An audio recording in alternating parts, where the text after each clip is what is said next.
మన భారతదేశంలో ప్రతి పండుగకి ఒక విశిష్టత ఉంది. ప్రతి పండుగకి ఒక సాంస్కృతిక భూమిక ఉంది. ప్రతి పండగకి ఒక ధర్మానికి సంబంధించిన విషయాలు, సంస్కృతికి సంబంధించిన విషయాలు నిబిడీకృతమై ఉన్నాయి. అటువంటి పండగల్లో శ్రీరామనవమి ముఖ్యమైనది. మన తెలుగు సంవత్సరంలో, హిందూ దేశంలో ఈ సంవత్సరాలన్నీ ఒకటే హిందువులకి.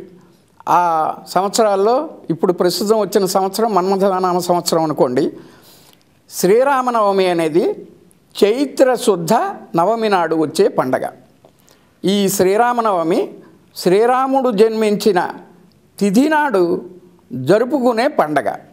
చిత్రం ఏమిటంటే, నవమి ఉత్సవాలు మనం ఎప్పుడు చేసుకుంటున్నాం అంటే, శ్రీరాముడి జన్మదిన ఉత్సవంగాను శ్రీరాముడి పెళ్ళి ఉత్సవంగాను రెండూ కలిపి చేసుకుంటున్నాం. సీతారాముల కళ్యాణం చూస్తాం శ్రీరామనవమి నాడు. అయితే ఒక చిన్న విషయం, ఎప్పుడైనా పెళ్ళిళ్ళ సందర్భంలో ఎవరైనా దీవిస్తూ ఉంటారు, ఈ వధూవరులు సీతారాముల్లా కలకాలం హాయిగా ఉండాలని. అప్పుడు ప్రశ్న వస్తుంది, సీతారాముల్లాగా వీళ్ళిద్దరినీ దీవించారు కదా, కానీ శ్రీరాముడితో పాటు సీత 14 ఏళ్ళ అరణ్యవాసం చేసింది, లంకలో చాలా నాళ్ళుంది, ఇలా ఉన్న సందర్భంలో సీతారాముల్లా ఉండాలని అంటారేమిటి అని ఆ శుభాకాంక్షాపూర్వకమైన ఆశీస్సునే మనం తప్పుబట్టే అవకాశం ఉంది. కానీ దాంట్లో తప్పు లేదు. ఎందుకంటే వాళ్ళలా కష్టాలు పడమని కాదు, ఎక్కడ ఉన్నా నా భర్త ఈయనే అనే స్వభావం భార్యకి, ఎక్కడ ఉన్నా నా భార్య ఆమె అనే స్వభావం ఒక భర్త ఒక భార్య అనే భారతదేశ కుటుంబ సంస్కృతికి చిహ్నం సీతారాములు. అంచేత వాళ్ళు ఎక్కడ అడవుల్లో ఉన్నా, రావణాసుడి దగ్గర ఉన్నా ఆమె హృదయం సీత దగ్గరే ఉంది. అరణ్యంలో ఉన్న రాముడు హృదయం సీత దగ్గర ఉంది, సీత హృదయం రాముడి దగ్గర ఉంది. ఈ అన్యోన్యం ఉండడమే అందరికీ ఉండాలని చెప్పే వాళ్ళని వధూవరులను ఆశీర్వదిస్తూ ఉంటారు. అది అలా ఉంటే శ్రీరామనవమి చైత్ర శుద్ధ నవమి నాడు చేసుకునే పండగ.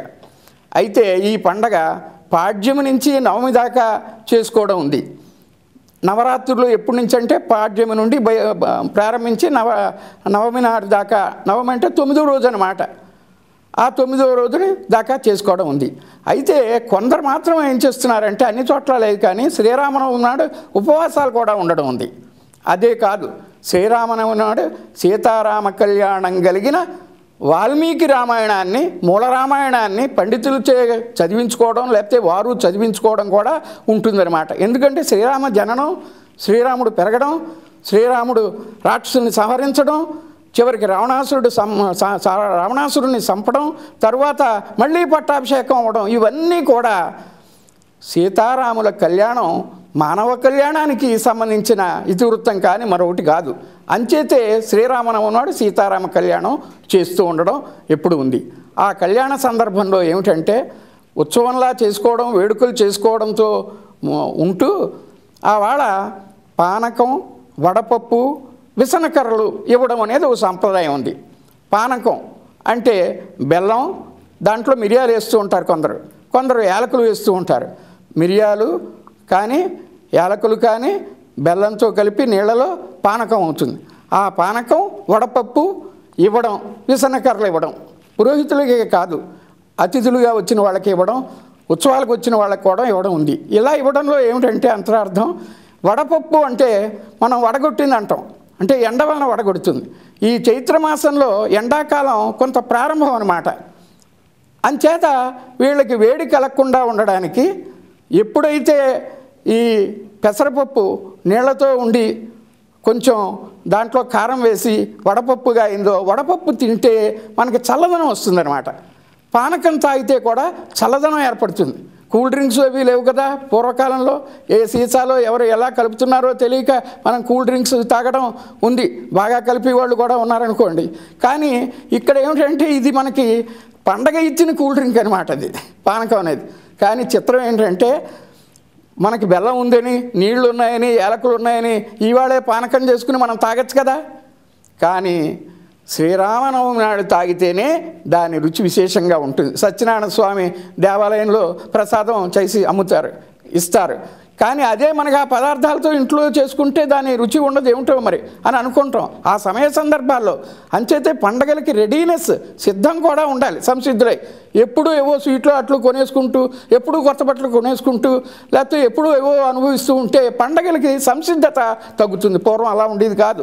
ఆ పండగ వస్తుంది, కొత్త బట్టలు కట్టుకుంటాం, అవన్నీ తింటాం, లేకపోతే ఇవన్నీ చూస్తాం, దైవ సంబంధమైన కార్యాల్లో పాల్గొంటాం అనే సంసిద్ధత ఉండేది. అది ఈనాడు పోతుంది. ముఖ్యంగా శ్రీరామనవమి, శ్రీరాముడు పుట్టినరోజు అని చెప్పుకున్నాం కదా. ఆయన ఎప్పుడు పుట్టాడంటే పునర్వసు నక్షత్రంలో. పునర్వసు నక్షత్రం ఒక విశిష్ట నక్షత్రం. 5 గ్రహాలు ఉచ్చస్థితిలో ఉన్న టైంలో కటక లగ్నంలో గురుడు చంద్రునితో కలిసి ఉండడం అనేది గొప్ప విషయం అన్నమాట. గురుడు చంద్రునితో కలిసి ఉన్న సమయంలో శ్రీరాముడు పుట్టాడు. ఇంకొక ఆశ్చర్యకరమైన విషయం ఏంటంటే శ్రీరాముడిని మనం చంద్రుడు అంటాం, కృష్ణచంద్రుడు అనం. ఎప్పుడు గుర్తుంచుకోండి, విష్ణుచంద్రుడు అనం, శ్రీరాముడినే చంద్రుడితో పోలుస్తాం. చిత్రం, శ్రీరామచంద్రుడు అంటంగానే అతను సూర్యవంశస్థుడు. సూర్యుడు కూడా తాను గర్విస్తూ ఉంటాడు రాముడి కథను చూసి అని రాశారు గ్రంథాల్లో. ఎంత గొప్ప విషయం చూడండి. అంచేత ఈ సూర్యవంశస్థుడైన శ్రీరాముణ్ణి చంద్రుడు అనడంతో ఏమిటంటే చంద్రుడు మనకి చల్లదనం ఇచ్చి వెన్నెలిచ్చి చాలా దగ్గరైన గ్రహం కూడా. అంచేత శ్రీరామచంద్రుడు వలన మనకి చాలా మేలు జరుగుతూ ఉంటాయి. శ్రీరామనవమి సందర్భమైన శ్రీరాముడి కథలు గాథలు అవన్నీ కూడా కావ్యాలలో శతకాలలో అవన్నీ ఎలాగొచ్చాయో జానపదుల్లో పాటల్లో కూడా అలా వచ్చాయి అనేక విధాలుగా. ఆంధ్ర ప్రాంతంలో కానీ తెలంగాణ ప్రాంతంలో కానీ ఎక్కడైనా సరే ఎన్నో రామాయణ సంబంధ పాటలు ఉన్నాయి. దాంట్లో తెలంగాణలో ఒక పాటలో ఏమనుందంటే ఈ శిశువుగా రాముడు ఉన్నప్పుడు అప్పటి పాట అన్నమాట ఇది. బాలలతో ఆడంగా పట్టుకొని వచ్చి బంగారు గిన్నెలో పాలు నెయ్యి పోసి సంపంగి తైలాన శిరసొప్ప అంటి మెత్తన్ని కస్తూరి మే నలుగు దీర్చి చన్నీళ్ళు వేణీళ్ళు సమముగా చేసి 3 దోసెళ్లతో ముద్దుగా పోసి జలకంబుల మరించే తల్లి కౌసల్య ఒత్తుకొని పాపణ్ణి ఎత్తుకొని వచ్చి మెత్తని ఆ పట్టు పొత్తుళ్ళు పరచి ముత్యాల కుల్ల తా ముందుగా కుట్టి రత్నాల రావిరేకు రాములకు తీర్చి అని ఇలాగా వర్ణన ఉంది.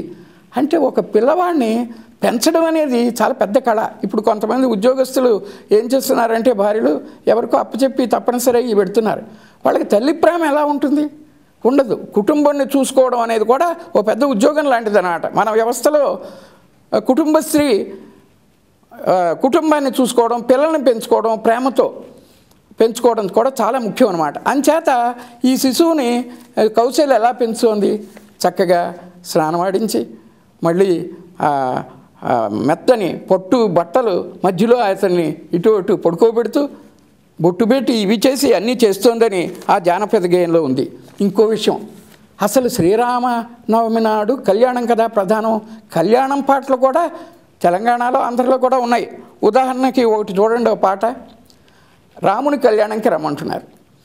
రండి రాముని కళ్యాణమునకు, రండి రాముని కళ్యాణమునకు, శ్యామాల రూపుడట కామాజనకుండాట, శ్యామాల రూపుడట కామాజనకుండాట, రండి రాముని కళ్యాణమునకు అని అంటూ పచ్చని పందిళ్లలోను. ఆ పెళ్ళి ఎక్కడ జరుగుతుంది? పచ్చని పందిళ్లలో. పచ్చని పందిళ్లలోను హెచ్చు వెలుగుల ముత్యాలతోను తోరణములు వేగమే కట్టగాను మంచి పగడం పూలత దిద్దింపగాను అందమైనట్టి చాందీలతోను స్వచ్ఛముగా వెలుగు లక్ష్మీ విలాసములతో రండి రాముని కళ్యాణమునకు, రండి రాముని కళ్యాణమునకు అంటూ ఈ పాటలో వచ్చిన విశేషం ఉంది. లస్కర్లు గ్యాస్ లైట్లు హెచ్చుతో వెలుగుచూనుండా రండి రాముని కళ్యాణమునకు అని ఉంది. ఎక్కడ రామాయణం లస్కర్లు గ్యాస్ లైట్లు వెలుగుతూ ఉంటే రాముడు సీత పెళ్ళవుతుందని రాశారు జానపదులు అనుకుంటే, జానపదులు తమ జీవితం కూడా ఈ జీవితంలో పెడతారు. తమ జీవితాన్ని జీవితంలో దేవుళ్ళ జీవితాల్లో పెడతారు. దేవుళ్ళను కూడా మానవులుగా చేస్తూ ఉంటారు.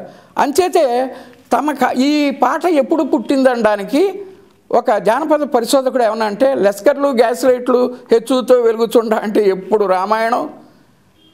ఆ రామాయణం కథ ఇప్పుడు ఈ జానపద గేయం రాయబడినప్పటికీ గ్యాస్ లైట్లు ఇవి వచ్చాయి కనుక మనం గ్యాస్ లైట్లు వచ్చాక పుట్టిన జానపదం అని అనుకున్నాం. ఇలాగా ఈ విధంగా పాటలలో, మాటలలో, సామెతలలో, నానుడులలో, కథలలో అన్నిటా కూడా శ్రీరాముడి కళ్యాణం, ఆ జననాధికాలు అన్నీ ఉండడం ఈ శ్రీరామ నవమి నాడు మనం ప్రత్యేకంగా పదే పదే స్మరించుకుంటూ, ఆ కథలు ఆలాపిస్తూ, ఆ పాటలు పాడుకుంటూ, ఆ వాల్మీకి రామాయణ శ్లోకాలు గల రామాయణాన్ని చదువుకుంటూ ధన్యులవ్వలసిన అవసరం ఉంది.